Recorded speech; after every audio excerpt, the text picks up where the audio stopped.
got the chance to listen to the Hockeytown West podcast this week, and our boy Devin went on the show to help the guys out. And if you've been listening to the show this past month, we've been doing a lot of collaboration with those guys. They're absolutely fantastic. They're the best source for all Red Wings prospects, news, Griffins, Toledo Walleye. Love those guys. Quick shout out to them. But I had the chance to listen to Devin the other night. I know they recorded it on Sunday, but I just listened to it 2 nights ago. And Devin was talking about prospects, and the way he described them really made me think, damn, this kid's talented. And they started talking about, I forget which prospect it was. I'm not concerned about the prospect. I'm more concerned about the description. And he's talking about prospects being on that doorstep. And he talked about saying, well, that guy's on the doorstep. He's at the front door. He is on the ring cam. And I think that's like that's going to be our new go-to saying as far as all these prospects that we have in development. Like, what is he on the ring cam? Is he on the doorstep? Which is it, Devin? When did you come up with that? And make sure that everyone knows that you branded that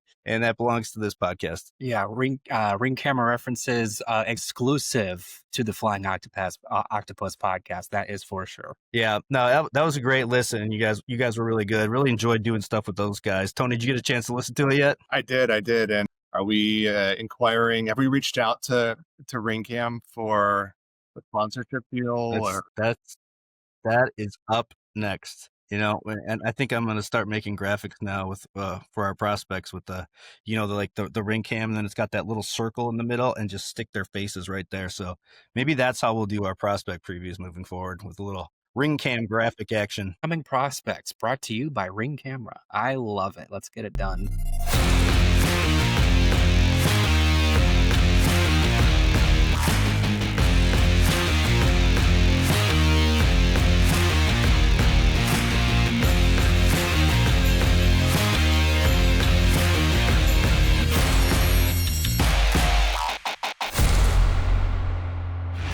Welcome to the Flying Octopus Podcast, offering a new perspective on Red Wings hockey, as well as all the important news from around the NHL. And now, here are your hosts, Tony Wolak, Devin Little, and Evan Sabrin. Hey, it's Carter Bear, and you're listening to the Flying Octopus Podcast. Welcome to episode 54 of the Flying Octopus Podcast, the Bobby Ryan edition. I'm your host, Evan Sabrin, joined by my cohorts, Devin Little and Tony Wolak. Lot to get to today, guys. Red Wings have played a lot of games since we last talked. 5 matchups since we last talked, including tonight's game that is going on right now in Toronto versus the Leafs. Detroit lost 3-2 in Pittsburgh last Friday, then fell to the Sabres 5-2 on Saturday in Buffalo. Hosted the Pens on Monday, falling 2-1 before topping the Blackhawks 3-1 on Tuesday at the United Center. But a lot of different storylines between now and then and the last time we talked. Devin, let's start with you. What stood out this past week to you as far as the Red Wings on-ice performance, and whose stock did you see rise in this past week? Well, overall, I think a lot more of the same. There was definitely a little spurt there where you could tell the team was gassed. You got a lot of guys playing several games in like 3 consecutive games, or basically 3 consecutive games and 3 consecutive nights. I think it was more like 2 and 3, but you could just tell the energy was not where it was at in the beginning of the preseason in some of these games. But like you said, we're recording during the Red Wings preseason game against the Toronto Maple Leafs, and then their final preseason game is just around the corner as well, also against the Maple Leafs. So preseason has really become a mad dash, hasn't it? Having said that, though, still seeing a lot of what we saw off the top of the preseason. High effort, high energy, really trying to embody that Todd McClellan brand of hockey. And as for players that are increasing their stock, I've got 3 that kind of immediately came to mind. One of them would be Michael Brandstad-Nygaard. I know that he's a popular name on this podcast. We all like him for one reason or another and to varying degrees, but he was somebody that I felt really confident would play the full year in Grand Rapids, would get that, and then we'd talk about him next year as a possibility. Well, I've already started to adjust my expectation there. I think he's going to play games this season, and I think he has a real outside chance of making the team on a permanent basis. Maybe not right off the hop, but at some point over the course of the season, he throws his body. He is willing to play that brand of hockey. Dude can shoot it. He can score. I said it on that episode with Hockeytown West. He's going to be a lot of people's favorite player. He's a hockey player. He does all the things that you like to see hockey players do. He's really impressed me. And while I still think he's just on the outside looking in. He's in that ring camera like we were talking about off the top here. A couple other players as well. I think Axel Sandin-Pellikka is right there with Brent Signigaard, not quite there, but right on the doorstep. He's getting better and better every game he plays. And I think that's more importantly what you want to see from a player in his position. You don't like to see him get overwhelmed. He maybe looked a little overwhelmed in the first preseason game, but has started to just look gradually more comfortable over time. And it really does feel like, even if he does start the season in Grand Rapids, it may not be long before he's up in Detroit just because he's going to get comfortable there. And then who knows, at maybe halfway through this season, he's ready for another challenge. He's clearly talented. We've already talked about on that show, but to really see that comfort level rising to his talent level, that's exciting. And then last but not least, for me personally, Jacob Bernard Docker has really increased his stock in my eyes. He was one of those guys that I was kind of in between on when they signed him. Thought there was a chance he'd be an extra defenseman for the team. Thought he might just be a Griffins guy. Nothing wrong with that. A good former first-round pick that maybe had some untapped potential, but he's embodying that Todd McClellan brand of hockey. I thought he's played a real solid game in the back end. He's right in the mix with Justin Hall and Travis Hamonic for that a third pairing spot on the right side. And then for what it's worth too, he's basically competing with Axel Sandin-Pellikka too, and he's looking good too. So one of those signings that might have gotten kind of lost in the shuffle. He's not the flashiest name out of the group that the Red Wings brought in, but he's done a lot to put himself on my radar. That's for sure. What about you, Tony? Who's been grabbing your attention this preseason? You hit on a common trend here. The kids are playing, and they're playing a lot. And that's kind of how it goes with the preseason. Going to play the top prospects and then others a little further down the line, a little bit more just to see what they have. And also, I guess the flip side of that is the veterans need some time to, ease into things. You're not pulling any groins. You're not hurting the hips. It's a 35-year-old. I can relate to that. So, I mean, everything you said is 100% true. The kids played well in the game since we last spoke last week. That's also because they've been front and center. They've been getting the top 6 minutes. They've been getting the top pair minutes. It's like these guys are being asked to do a lot in a short amount of time. And frankly, I think they're doing a good job with, living up to those expectations. Nate Danielson could be thrown in there too. I know he was supposed to play a few more preseason games, but ended up getting hurt against Buffalo. No timeline for his return at the moment, but Todd McClellan did say that he had a good chance of making the roster before the injury took place. And, that says a lot for Detroit's former first-round pick. Everyone's talking about, Axel Sandin-Pellikka. They're talking about Emmett Finney. You have a bunch of returning players, but Danielson was pushing his way onto the roster, and that's pretty impressive. As for players and just other things that have caught my eye since we last chatted, one thing that I appreciate the Red Wings doing is testing out different lineup combinations. Like we saw Emmett Finney play well with Dylan Larkin and Lucas Raymond. Todd McClellan very well could have kept that line together and just rolled with it while they're playing well. But he decided to change things up because, there are other players who could slot into that first line left wing role. We saw Andrew Kopp there against the Blackhawks. And he's there again against the Maple Leafs in tonight's game, Thursday night's game. Now, will Kopp start the season there? Maybe. It could be Finney too. It could be James Van Riemsdyk when he gets up to speed. It could be Elmer Soderblom. Who knows? But the point is, they're testing. Testing is good. Testing shows that they're trying out different things. They're not being complacent. And just because something is good doesn't mean another combination can't be great. This isn't like, perfect being the enemy of great. It's using the preseason to the team's advantage just to try things out, just to see what chemistry there might be, because the lineup's going to change many, many times throughout the season. I know the Kasper, Kane, DeBrincat line has stayed the same. No surprises there, really. I would be curious to see if they put Andrew Kopp there in the middle and during the final game, and then Kasper on the top line, or maybe they don't even have to because they know that already works. They're trying out other things that they haven't done before and seeing what kind of chemistry there is there. And for what it's worth, McClellan did that in with the bottom six as well. Rasmussen, Kopp, Appleton, that worked. But then he changed things up. So we're seeing like Soderblom or Van Riemsdyk with Comfer and Appleton, and then Rasmussen centering the fourth line. It's trying out different things to see what clicks and what doesn't. And if you try something and it doesn't work, well, at least you learn that. Again, the key thing is they are testing things out. That's a good thing. Actually, one player who caught my eye is Travis Hamonic. And I know fans who want to see the kids play and don't want to see veterans on a one-year deal in the lineup over them. I get it. But he brings like a not overly physical, not overly aggressive. He's not like a bully, but he does have a bit of a mean streak. And that's something that the Red Wings don't have a lot of. I mean, Ben Sherratt does that from time to time, but having Hamonic do that gives the Red Wings a few more looks, and he's someone that they can deploy on the penalty kill as well. Now, we'll get to the lineup and then some of these last decisions that need to be made in a little bit here with all the defensemen that they have. I do think since Hamonic has come in, like starting with the red and white game and then through the preseason, it's actually looked pretty good. Like, I don't think he's going to put up a ton of points or anything, and I don't think he's going to have like awesome possession numbers, but I think he's going to give the Red Wings an element on their defense that they didn't really have so much last season. So I am curious to see how many games he gets into, because he brings something that the other depth defensemen don't.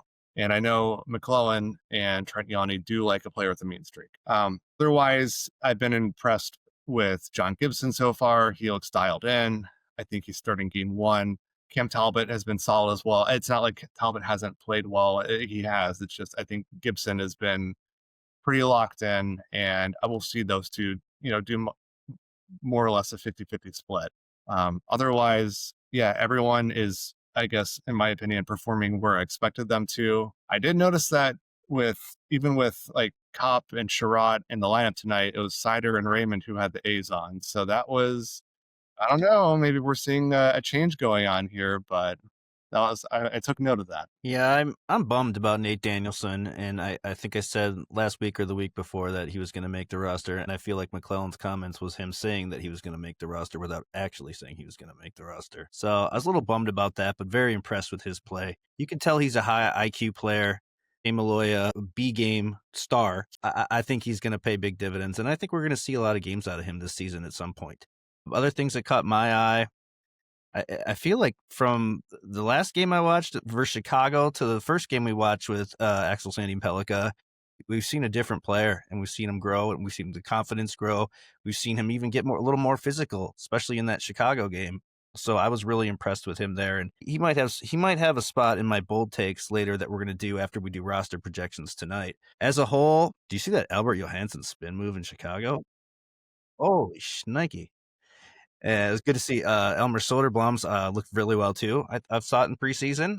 Great back check on Connor Bedard this week. Did a little stick lift and took it the other way. Well, we'll get to our roster projections in a minute, but I think he's going to do good things for this team this year. I think overall, like we said, the kids are all right. They look well this preseason, and it's going to be a fun year, regardless of the outcome. Just real quick on Danielson, I agree with everything you said there, and I kind of read into McClellan's comments similarly. I was thinking this about Carter Mazur, to be honest with you, but I kind of think he might be this year's Marco Kasper. Starts the year in Grand Rapids, kind of gets up to speed, and then goes to Detroit and never looks back. It's just a matter of when that happens. Were there any guys that you guys watched that you weren't as enamored with, or you were expecting a little bit better performances out of? I think the first one comes to mind to me, and it's not to say that he played poorly or anything, but I didn't see as much out of Amadeus Lombardi as I was hoping to this preseason. I thought Lombardi was pretty solid. I know like he still needs a little bit more time, but from last year to this year, I do think he's taken great strides. The one player who I want more from, and I don't know if this is like a sunk cost thing at this point, but I always have hope that Michael Rasmussen's going to be a little better from where he was last season. In theory, if you're looking at age curves, sure, that he should be getting better. But I feel like whenever the puck touches his stick, it just either ricochets off. He just does not look comfortable with the puck. And for me, it's like there's so much potential, I guess, there. The size, he can skate. He's great around he used to be great around the net front end, especially in juniors, like with great hand-eye coordination. Man, just the puck on his stick, it just does not work out like how you would want it to. So, I mean, other than that, the rest of the lineup just kind of looked exactly how I expected them to. Does anybody feel like Rasmussen's like peaked? Like, do we know what we're getting out of that guy? He's such a candidate that I think needs a change of scenery more so than most of the other Red Wings. And I'm just ruining all my bold takes or bold predictions before we get there. But I don't know if there's more to Rasmussen's game. It's like I feel like we see glimpses of where he's starting to gain more confidence and play better, and then boom, an injury derails him for a while, and then he struggles to get back in the lineup, and then I just don't know that there's more to his game yet. What do you think? I'll say real quick, I agree with pretty much everything Tony just said about Rasmussen. He's somebody that like he gives you just enough to think that there's going to be more, and then it just doesn't come. And I think it's even worse too, because I don't remember if it was 2 seasons ago or 3 seasons ago, but he was somebody that went down with a season-ending injury late February while they were in like the thick of a playoff race, and it just like derailed it. Just like Andrew Kopp's injury last season, where once he exited the lineup, it's like everything started to go south. So like there's even like some coincidental evidence that like Rasmussen is like one of those guys that kind of helps everything flow together or whatever. And he does, when he's on his game, he does do some really good things, and he uses that size well, and he can be a real good grindy forward. But yeah, I also agree with what you just said there, Evan. I think he's a prime fresh start candidate. And I think that I think there would be interest too. I think there'd be enough guys that see that potential we see and think that they can fix him, as ladies on social media like to say. For me too, I'll just throw out real quick, somebody that I'm wanting to see more from, and I was maybe not necessarily sunk cost quite yet, but like I just was hoping for a rebound, is JT Compher. I was really, really hoping that he would make it basically impossible to consider Nate Danielson for a roster spot, because you had Larkin, you had Casper, you had Kopp, and you had Compher. Well, I think that kind of a general sentiment across the fan base right now is that the most expendable forwards are JT Compher and Jonathan Berggren. And I don't know that I can like completely disagree with it, because Compher hasn't done enough to like A, warrant his contract, which still has 2 or 3 years left on it, and then B, play higher in the lineup. Like he's basically projected to be their 4th line center right now, and that's definitely not his skill set. So he's right there with Rasmussen in terms of somebody who probably needs to change his scenery. It just hasn't necessarily worked out in Detroit like we maybe anticipated it would. Still getting over Devin comparing Rasmussen to that ex that you just can't let go of and you want to fix. That one you can't get over, and you drunk dial at night, and you want to That's exactly get back together with. Hey Moose, how's it going? Long time no talk. This ship's gone off the rails quickly. As I like to say, and Tony always likes to point out, let's shift gears here and move on to roster projections. And I know you guys fed me some of your lineups that you think we're going to see here very soon, starting on opening night. And I want you guys to go over not only your roster projections, but some of your line combinations that you also sent me. And we're going to put those out tomorrow on our Twitter page as well as our YouTube page, so check those out. But Tony, let's start with you. I want to hear what you think the opening night roster is going to look like, and also like to hear what your line combinations will be going into the opener against Montreal. For sure. So Devin and I, as usual, are in lockstep with several components of our lineup. So top 6 the same: Finney, Larkin, Raymond, DeBrincat, Casper, Kane. 4th line is the same with Rasmussen, Kopp, Appleton. We differ on the components of the 3rd line, and then moving on to defense: Scheider, Scheider. Sherratt, and Seider. We can call that the Scheider pairing now. That's their couple name while we're doing about X's and stuff. This episode's gone in a few directions here. Sherratt and Seider, and then Edvinsson, Johansson as the second pair. And then, of course, Gibson, Talbot, and Ned. So the main differences are who's on that 3rd line with Compher, and then who's on that last pair. So for me, I had Van Riemsdyk, Compher, and Soderblom on that last line with Berggren sitting out. And then Gustafsson and Hall on the bottom pair to start the season. Devin, how about you? Well, like you said, we're all aligned except for those 2 spots. For me, the 3rd line is Soderblom, JT Compher, and Jonathan Berggren. JVR is the extra forward. And then my 3rd pairing is Eric Gustafsson alongside Jacob Bernard Docker. I guess to kind of get the ball rolling on explaining ourselves here, I very much had opening night in my mind here. And the reason why I start with that is exactly why JVR is the extra forward here. I think that as we get into the season, Van Riemsdyk's going to have a pretty steady spot in the lineup. As we all know, he's missed most of preseason, all of training camp for a very good reason. But I just don't know today, as I had to put this lineup together, that he's up to speed and ready to go for opening night. He might be ready for game 2, but for game 1, I'm rolling with the idea that he's not ready to go right now. He will be, though. They're working on getting him up to speed right now, so he very well might get there. And then for me, that third pairing where I have Bernard Docker next to Gustafsson, I do appreciate, Tony, that we agree that it's Sherratt, Edvinsson, and Gustafsson on the left side. For me, it's really goes back to what I was talking about with the players that impressed me. I think Bernard Docker's done enough to not only earn a spot on the roster, but a spot in the lineup. I think that he is young. There really seems like there's going to be a kind of a youthful push this year. And it just, to me, it doesn't make sense to invest meaningful playing time in Justin Hall. If Travis Hamonic wants to be there, great, cool. If Justin Hall is there, great, cool.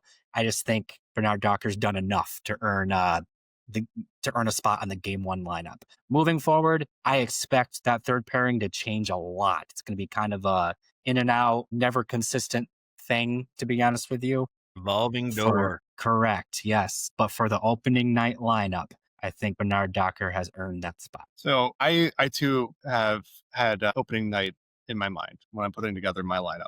The reason I went with Van Riemsdyk and Soderblom on that line with Comfort, and then Hall on the third pair with Gustafsson, was when you're looking at Montreal's lineup, their bottom 6 has size. All right. They're not just size, but also just physicality. Like Brendan Gallagher is not that big of a guy, but he's physical. Right. So I'm kind of in my head matching up there. Like you're putting 2 bigger forwards in JVR and Soderblom in there, 2 forwards who won't get bullied like Berggren might, and then all in the lineup over Hamonic and Bernard Docker. And for what it's worth, when I put in this lineup, I did think Hall had the final spot, but I'm kind of thinking about Hamonic again, and maybe he's in there instead. But in the interim, I think the Red Wings know what they have in Hall and how he played against Montreal last year. So that's why I think he'd be in the lineup there. Now, sub in Bernard Docker, sure. Sub in Hamonic, sure.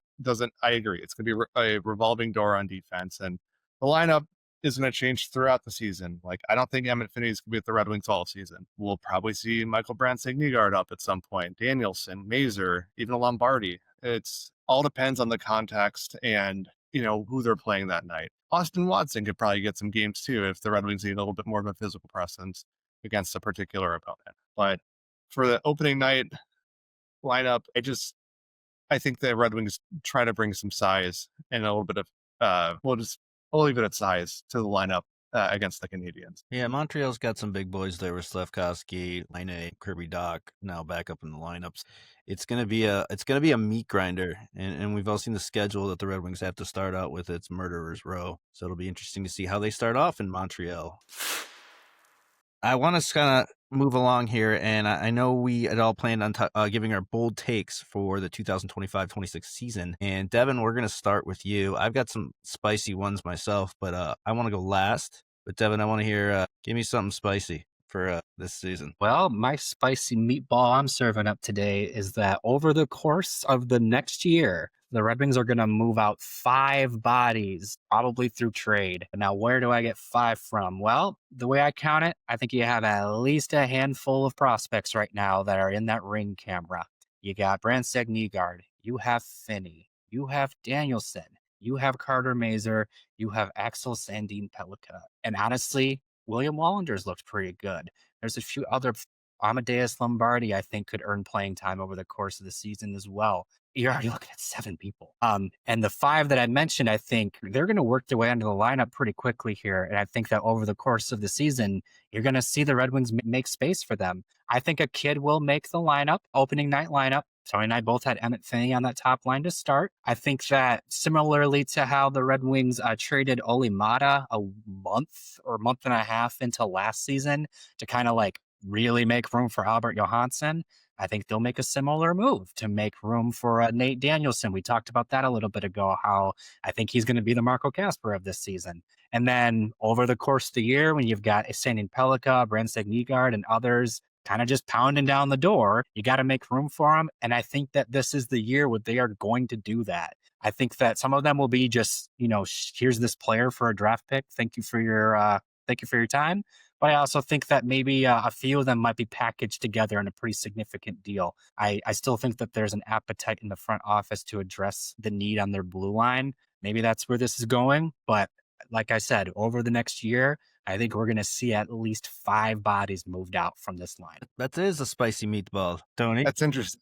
That's interesting because, like, I was thinking along the same lines as you, Devin, just kind of a repeat of what the Red Wings did with Ole Model last year. And yeah, mine wasn't as spicy as yours. It was they're going to make one trade before Christmas to move out a player. You know, five is a lot, but you know, we'll see what happens. We could both be right, and yeah, whether it's a forward or defenseman, it just all depends on who's playing well at that point and who is, you know, busting down the door in Grand Rapids. 2 other predictions I had. One is I think Moritz Seider is going to get Norris Trophy votes this year. And I'm not talking about Detroit area sports writers making sure he's on their ballot. I know I'm talking about he is going to be in that 5th or 6th or 7th place league-wide as the rest of the country and Canada take notice about how great of a defenseman he is, both offensively and defense. The last hot take I have, bold prediction, if you will, is I think Michael Brandstad-Nygaard scores his first NHL goal before Nate Danielson does or Carter Mazer. Ooh, that's the spicy meatball. It's a spicy meatball. Well, I guess that leaves me last. I don't know if I thought mine would be the spiciest, but it looks like Devin, once again, you know, chews the meat off the bone, takes everything away, likes to go shocker mode early. I maybe you guys don't think this is spicy, but I do. I think Axel Sandin-Pellikka makes the opening night lineup. I think he does. The more I look at what happened this offseason, the lack of signing, you know, any kind of decent defenseman, and yes, Jacob Bernard Docker, don't start with me. Yes, he could probably be a decent third pairing defenseman, but listen, he's not going to come in and blow the door, you know, blow the lights out here for the Red Wings. But I think ASP is going to get a look, and maybe he gets a quick look and then set back down to GR. But the amount of minutes they're playing him in the preseason, he's playing 21, 22 minutes a night. He's played more minutes than any player on the Red Wings this preseason. He's played in every game. I think there's a good chance that he could be sheltered in a third pairing role, maybe with a fellow Swede in Gustafsson. But that's my spiciest thing. And I know I said this earlier and last week too, and it probably wouldn't be as bold take, but yeah, I thought Nate Danielson was going to make the team. But now I'm going to switch that, and I'm going to say Michael Brandstad-Nygaard starts off the year with the team. I think his physical presence on the game, I think his ability to move up and down this lineup, I think there's several spots where he could fit on. I think he could fit in the third line. I think he could fit on the top line in a certain role with Larkin and Raymond. If he's the kind of guy who can dig out pucks, he's going to bring a physical game. You know, he's not going to be a puck mover, but he's a guy who can get in front of the net, create space, and, you know, he showed it, and he's got a heck of a shot.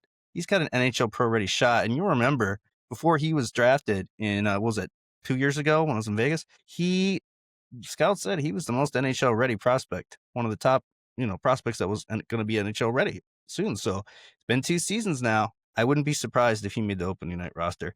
And again, maybe it's just for a short look before he's sent back down to Grand Rapids, but I really think he's been a big standout this preseason. I also think, and this is my last bold take before we move on here, but I think Berggren and or Rasmussen could be moved either before the season or very early in the season. I think the Red Wings, I think they have run out of opportunities. Maybe not the word opportunities is the right word to use, but I think their games we know what we're getting out of those two. And I don't think there's ever been like an exact fit for either of those players. Now, that doesn't say that they're not good NHL players and that they couldn't fit into a different team with a different role. But I'm just not sure that they're the kind of players that the Red Wings are going to move forward with and that they're parts of this future core. There's too many young, talented forwards on this team that I think are more valuable moving forward than these two. That's just something I know we spoke earlier, Devin. We said maybe change of scenery could be good for Rasmussen. And there are teams that could use a big body. I mean, Rasmussen, we're never in the playoffs with him, but I think he could be an effective presence in the postseason. That big body physicalness, if you can, you know, keep that going. But I just don't see a huge role for that guy in Detroit. I don't know. Maybe that's just me. That's my bold take. Sticking with the theme of bold predictions here, and for those who are listening, we didn't talk about this off camera. I just got some rapid fire questions for you guys, so I'm curious where you land on these. So first off, Devin, real quick. top scorer this season? Goals or points? Points. Lucas Raymond. Perfect. Lucas Raymond. Make it 3 in a row there. What place in the Atlantic Division? Don't think Fourth or just Florida. fifth. Fourth or fifth. Yep. Devin? I'm saying fifth. I'll go with fifth as well. Devin, playoffs or no playoffs? Maybe, call it, we're on the doorstep of the season here, so I'm feeling optimistic. I'll say that they squeak in. Devin? I say no playoffs. I think this is just going to be a building year. I think that's why we're seeing all the distractions. We've talked about it 100 times. You have the Fedorov announcement, the 100-year centennial, the jerseys, and all that. I'm curious if this is part of the organization's plan this is the year to start getting these kids, together and start building. I think 2-3 years from now, maybe next year, I'll be a little more optimistic about the playoff push. But man, I don't know if I've read too many preseason magazines that have I haven't seen too many that have the Red Wings making the postseason this season. But I'm sorry, guys. The optimism's just not there for me this season. How many times did I say season there? Yes, for me. And last question of Brad Segnegaard, Sandin Pellikka, Danielson, and Mazur, who has the most points this season with the Red Wings? Devin. If he plays a significant amount of games, it's Brent Segnegaard. Otherwise, I will say Danielson. Devin. I'm going NBN too, man. I think that's where it's at for me. Danielson for me. Yeah, we love a little rapid fire. And real quick, I want to say, just because we've been talking about, I kind of building off of what you were just saying there, Evan. If nothing else, I think what this preseason has especially done for me, I imagine it's done it for other people too. You can see the vision. Like, what this team's going to be in like 2 years. And yeah, they're going to be a really fun team, and they're going to be a handful in the playoffs. If it's not this season, but I'm willing to bet that by the end of this season, you're going to have a lot more believers than you have right now, because even just this preseason has been so much fun because you're starting to see the plan in action. One thing I do want to mention on that note is, I think part of the reason why the Red Wings are projected to be like lower in the Atlantic Division or outside the playoffs when you're looking at, national coverage across the league, I think it has to do more so with the relative youth on their roster and then in their whole organization, right? You have like all these younger players like Danielson, Brent Segnegaard, Emmett Finney, Edvinsson, Johansson, Kasper. For the most part, this even applies to Edvinsson, because it's not like he's had multiple full seasons in the NHL. These players are still somewhat unknown quantities, and a lot of preseason projections for how a team's going to finish based on its prior performance projected out into the future. And so if you don't have a good grasp on what these players will do for the team based on what they've done in the past, then it's probably going to be kind of conservative with the prediction for them. On top of that, you have just a gauntlet in the Atlantic Division and even in the Eastern Conference, with the majority of teams being of playoff quality. Can make the argument that Pittsburgh and Philadelphia aren't quite there yet. Islanders, but we'll see. That Patrick Waugh does get a lot of effort out of his teams.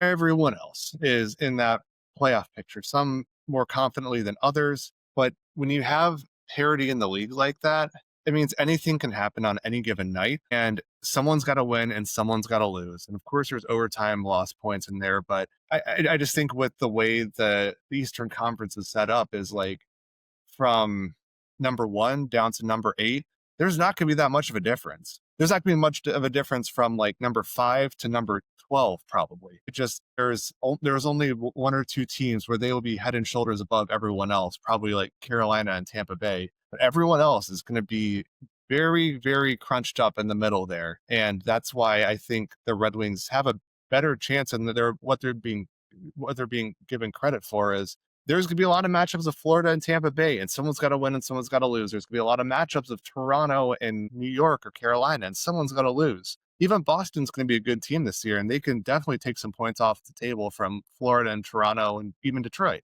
So that's why I think, yes, preseason projections, they're already not kind to the Red Wings, but I also don't think they're fully factoring in how much parity there's going to be this season. Well, that's my soapbox. And that's a good one. Another spicy meatball take. There's one thing I did want to get to kind of and get this off my chest before we get into the season. I've always been a huge fan of the Hockey News, always had a subscription to the Hockey News. And I used to get the print copy, and now it's just the digital on my phone. But the other day I went back, and I always keep the Future Watch. That's always my favorite edition of the hockey news, the Future Watch, because I love to go back. Oh, no. What? I didn't do anything wrong yet. No, I like, nothing. I like to go back and look at what the prospect pool looked like years ago, or which of these prospects that were so highly touted, and you see 5 years later they're out of the league. Like, I love seeing that. And so, just to give Red Wings fans optimism when it's been such a dark place on social media when it comes to the Red Wings, whether it's Steve Yzerman and his moves or the Red Wings playoff drought, I want to go back to the 2020 Future Watch edition of Hockey News and what that had for the Red Wings as far as their top 10 prospects. And I think when you hear these names, you'll kind of realize like why this has taken so long and why the Red Wings are where they currently are, how they are in a much better place than they were just 5 years ago. And so I'm looking at the prospect rankings here, and let's go back. This was 2020. Number 1 prospect, Moritz Seider. Great. Boom. Bang. Bingo. Get me on the ring cam. Number 2, Joe Veleno. Not on the team anymore. Was a average player, third liner, fourth liner at best. Number 3, Michael Rasmussen. I think we've beat that horse to death on this episode. Number 4, Jonathan Berggren. I think we know where he stands in the organization. I have a hard time seeing him have a significant role on the team this year, unless a lot of things have to change. Number 5, Jared McIsaac, who some projected could have been maybe a decent second pairing defenseman in the NHL today. It's sadly, the shoulder injuries that he suffered, and I don't think we got to see what his full potential would have been in the NHL. Number 6, and this one's interesting to me because he was drafted in 2015. So in 2020, they had Evgeny Svechnikov as the 6th best Red Wings prospect. At 7, our good friend, I can never say his name right, it's Robert Master-Simone, who started out at Boston University. I believe he transferred to ASU, and the Red Wings never tendered him an ELC, I believe. Tony, your boy, Keith Peterzuli, came in at number 8 from Quinnipiac, who kind of forced his way over to a different organization and never really made it. Number 9, Gustav Lindstrom. I don't even have to explain that one. I think that one speaks for itself. And last but not least, number 10, Ethan Phillips. So we've had a good show today talking about the kind of prospects that the Red Wings are now getting ready to promote and how the Red Wings have one of the top prospect organizations in the NHL. Think about 5 years ago and what I just read you, and now consider where the Red Wings are as far as talent coming up in the pipes. So I hope Red Wings fans have optimism. I know a lot of people are angry about how long it's been taken, but it's coming, people. It's coming, This is neither here nor there, but I find it interesting that Rasmussen was listed there, but not Zadina, because at the time he was definitely a prospect. But whatever, neither here nor there. You didn't need to bring up that name. But that emphasizes the point even more, though, right? Zadina, you had to go there. Okay, well, guys, we're gonna kind of start to wrap it up here, but a real quick, Devin's got some news and notes for us. A lot of moves happened in the NHL this week. A lot of signings, a couple other things that ran by. But Devin, lead us off here. What do you got? I got a couple of contracts I'm going to highlight here, and then a significant retirement announcement. First and foremost, this is the contract talked about around the hockey world right now. Kirill Kaprizov will not be signing with the Detroit Red Wings or anyone else next year because he is locked in with the Minnesota Wild on an 8-year deal that carries a $17 million cap hit. That is a new record. That is a hell of a contract. If there's anyone I want to talk to about this contract real quickly, it is our contract guru, Tony Wolak. Just real quick, Tony, what do you think about this contract? It really does reset the market. What I'm more so curious to see is the top players in the league, they're going to be getting contracts like this moving forward, for sure. The next tier down, and I'm talking about the stars and the stars of stars, right? Next tier down, let's say Dylan Larkin was coming up on a new contract, you can probably expect him to get somewhere in the 12, 13 million if Kaprizov's getting 16. What I am curious about is those middle 6 players, the players that typically go to free agency. What is going to be the downstream impact of this? What kind of inflation are we going to see? Because I guess how I'm seeing it play out in my head is some of these massive contracts are going to get signed. And then when we get to free agency in the summer, the general managers are going to be a little bit more conservative with the non-star players, right? Most of them will still be getting what they would the last couple summers. But I think one or two or maybe three get bigger deals that make some, eyeballs pop when they see it. The same conversation happens. Oh, this looks big now, but in a couple of years, it'll look fine. And so the next summer, same thing, except maybe 3, 4, 5 of those mid-tier players get that big deal. I think we'll see a gradual increase for the mid-tier players getting these bigger contracts. But I think for the star players, they're going to get the top tier, like 16, 17, 18 million dollar contracts immediately. For my part, there's kind of two things that immediately came to mind. One, to kind of build off of that point there, Tony, I almost think that it'll never be exactly like it because there's just more players on an NHL roster. But I almost feel like the NHL is kind of starting to trend towards NBA territory. The NBA, how they do it, their stars get paid. And then everyone else that kind of fills out the roster, except for maybe a few exceptions here or there, are on value contracts, maybe even league minimum. And it's kind of about guys just jumping on a team that has the right combination of stars. Kind of just what Tony was explaining there. It kind of feels like that's where they're going. A little different just because the dynamics of how a hockey roster looks. But it feels like the stars are going to get paid, and then they're going to be a lot more conservative with non-stars. And that's what you see in the NBA. And then also, it's kind of I'm forgetting the exact term here, but like a double-edged sword for the Minnesota Wild, because everyone knows that fateful summer in 2012 when they spent a lot of money on two guys named Ryan Suter and Zach Parise, and it did not work out well for them. Having said that, though, the other edge of the sword is that the Minnesota Wild are one of those teams that have generally had a hard time keeping their talent. And Kirill Kaprizov is not a player that you can let walk out the door. He is their team. They had to do this. It's interesting to see a player and his agent know how valuable he is to an organization and really get the value that represents that.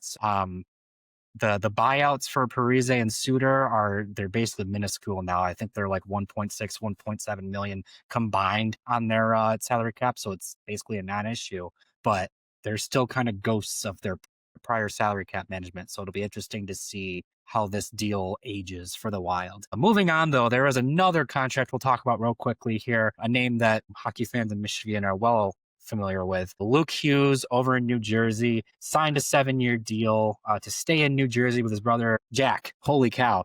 Signed a 7-year deal to stay in New Jersey with his brother Jack. He is getting paid $9 million a year now. Already, it's one of those contracts that makes Moritz Seider's contract look better. Seider's getting paid just to tick over $8.5 million. Got to go back to you real quick here, Tony. What's your read on the Luke Hughes contract? I think that's a good question. It does make Seider's contract look better and better. I mentioned that in an article I put out Thursday for the Hockey Writers. But where it's going to have the most impact is with Simon Edmondson's negotiations, because he'll be a restricted free agent at season's end. For what it's worth, for my money, I plugged it into my contract model and it didn't have any impact on my summer projection for Edmondson. That said, what Edmondson does this season and what Hughes does this season, we could be talking about similar figures here by next summer. Mind you, Edmondson hasn't played much power play time with the Red Wings. Like, all of his points last season were at even strength, and he performed well defensively for the Red Wings as well. So I don't know, like he could be up near that number, just the way the contract situation is going. And with Seider's side for 8.55 a year, you could surpass that just based on the market conditions. But I think let's see what happens with Lane Hudson. Let's see what happens with Thomas Harley before we jump to any conclusions with Edmondson. And obviously the season has to play out, and we'll see how Edmondson responds to even more responsibility in his second full season with the Red Wings. Solid analysis, as always, Tony. And then the last bit of news I have to share here, another name probably familiar with Michigan hockey fans, specifically University of Michigan hockey fans, Max Pacioretty, former captain of the Montreal Canadiens, also spent some time over in Vegas, Toronto. is now, I believe, a special assistant to the head coach over in the University of Michigan. So kind of cool to see him go back to his roots. But another one of those names that me personally, I kind of grew up watching. He kind of joined the league right as I was starting to think critically about hockey. So that's another one of those things where I go, yep, I'm getting old. So congratulations to Max Pacioretty on a successful career, all things considered. And best of luck to him at the University of Michigan. Any of you guys want to, I'm sure Evan does. I know he's not a huge fan of the Wolverines, but you guys have anything you want to mention on Pacioretty? Patch is a great player who also was just dogged by injuries in his career. And it was unfortunate, especially when you look towards the last 5-6 years of his career. He really battled injuries. And he had a couple of tough breaks coming back in one game and went right back to the IR. So always a fan of Patches. I feel you, Devin, when you say that news like this makes you feel old. But Red Wings still have Patrick Kane, James Van Riemsdyk, and Cam Talbot on their roster. So I do feel like a spring chicken right now. I had two quick things here we get before we wrap here real quick. And the first one, did you guys see the 2025 Forbes valuations of the NHL teams? And I was kind of surprised by this, and I tweeted something out. Now, the Red Wings were 10th overall out of the original 6 teams. They are the least valuable of the original 6 teams. But like I said, having 10th overall in the NHL. Was that a surprise to any of you? It was kind of a surprise to me. I mean, I could see maybe Toronto and the Canadiens, but I didn't really think the Red Wings would be the least valuable out of the original 6. I mean, I get it. I could see maybe Boston being lower if you're just thinking about this in a vacuum. But Toronto, Montreal, obviously, yes, they're going to have huge valuations. The Rangers, yes, of course, huge valuation there. Chicago, major city, lots of recent success, and has a good team that they've rebuilt already. So yeah, I can understand them being near the top as well. But Red Wings are still in the top 10. So it's not like they're near the bottom or anything. And for me, I guess the two things that I kind of go back and forth with, because I was a little surprised by it too, but also I kind of thought of the same things you just outlined there, Tony. One, the playoff drop. I mean, that's revenue that's not coming in, playoff revenue that even the perception of your brand is kind of taking a hit the longer you're outside of the playoffs, right? I'm sure Buffalo's evaluation 10 years ago was a lot better than it is now. And then also, I guess the thing that pushes me on the other side of the argument is I know Little Caesars Arena isn't like brand new anymore, but it's still one of the newer arenas in the league, and it's Red Wings property. Like it's very much part of their evaluation. So I guess I'm a little surprised that doesn't get them up a little higher, but maybe that's one of the reasons why they're top 10 despite their playoff drought, rather than being more towards the middle. Last thing I want to hit on before we wrap here, guys, and this is more of a somber note. The Detroit Red Wings lost longtime broadcaster Ray Lane, passed away at the age of 95 this week. Lane was one of the first faces of Red Wings hockey for me back in the day, in the UPN 50 days, if you go back that old. And it was really sad to see that news this week. And our thoughts and prayers go out to his family. He was a true legend in Detroit sports media, member of the Michigan Sports Hall of Fame, and that was a sad one to hear. Absolutely. That's going to do it for episode 54. I am pumped for next week. I'm pumped for my fantasy hockey draft on Sunday. I got the 3rd pick. I'm not as excited as Ben McDonald is for the start of the hockey season. I don't know if you guys saw that on ESPN yesterday. Like, what are you doing, man? You're literally promoting your own network, and you're literally telling people I'm not going to watch. And there goes Tony.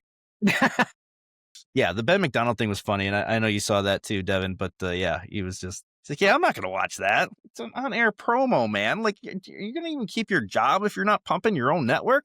Like, come on, that's what you got to do that. So anyway, with that, I'd like to remind everyone where you can find us before we get going here. Follow us on Twitter at Flying Octopod. You can also subscribe to our YouTube channel at The Flying Octopod and leave us a comment or tell us what you'd like to discuss in upcoming episodes, or just leave us a comment in general and tell us how we can better serve your needs. You can also listen to us on iTunes, Spotify, or wherever you get your podcasts.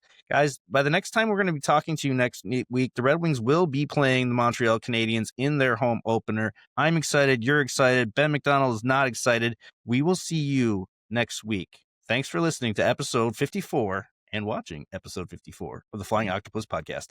Thanks for listening to the Flying Octopus Podcast. Follow us on YouTube at the Flying Octopus channel and Twitter at Flying Octopod.